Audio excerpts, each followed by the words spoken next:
এই 3টে ছাগল, তারপরে একটা কানের দুল, তারপরে কিছু টাকা, এটা আমাকে উদ্ধার করতে পারছি। এটা আজকে আমরা দিচ্ছি।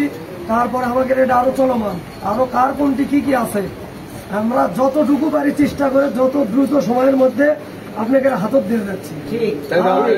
আর একটা অনুরোধ, আপনারা এই যে রাত জাগে শুনতেছি আপনারা বাড়ি পাহারা দিচ্ছেন, দয়া করে আপনারা এই পাহারা দেওয়া বন্ধ করেন। আপনাদের যে কোনো ক্ষতি যদি হয় এর সমস্ত দায় ভার নয়। দয়া করে আপনারা এই যে পাহারা দিচ্ছেন এটা আমাকে লজ্জা লাগতেছে। আসলে দয়া করে পাহারা দেন না। আপনাকে কোনো রকম ক্ষয়ক্ষতি হলে এর সমস্ত দায় ভার আমাদের। এখন আর একটা বিষয় একটু মাথায় রাখেন, যেহেতু মনে করেন একটা গরু উদ্ধার, তারপরে 3টে ছাগল উদ্ধার ধরেন, তারপরে তেল দিয়ে গেছে সম্ভবত, তারপরে একটা অ্যান্ড্রয়েড ফোন, সেটাও কালকে তো এখন ও আর একটা বাটনওয়ালা ফোন আমাদের কাছে আছে। আর বাকি যেহেতু হরিলুট হয়ে গেছে, আমাদের মানে চেষ্টার কোনো ত্রুটি নেই। আমরা যতটুকু পারতেছি আপনাকে জন্য চেষ্টা করতেছি। আজকেও হয়তো দেখলেন আপনারা, ঠিক আছে?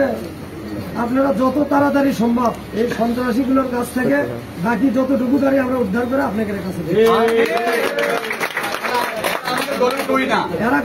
দলের কেউ এরা দুষ্কৃতিকারী ছিল, তারা এলে করছিল।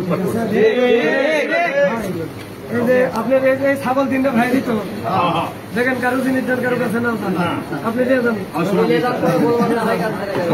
একটা দুল আছে, এই দুল এই দুল কি তুমি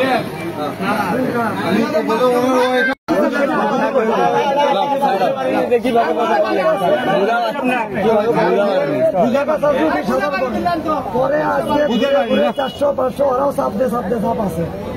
সন্ধ্যে তুমি সন্ধ্যের বেলা না কিনা বসা গোটাল খেরে পারা ওর একটা দিছে আর একটা বেটে বেটে বুঝতে পারি। এখন তার টাকা ওরা বাটে উঠেছে 300 টাকা, 350 ছেলে টাকা, ওগুলো টাকা এখন তারা এটা উদ্ধার করতে পারি।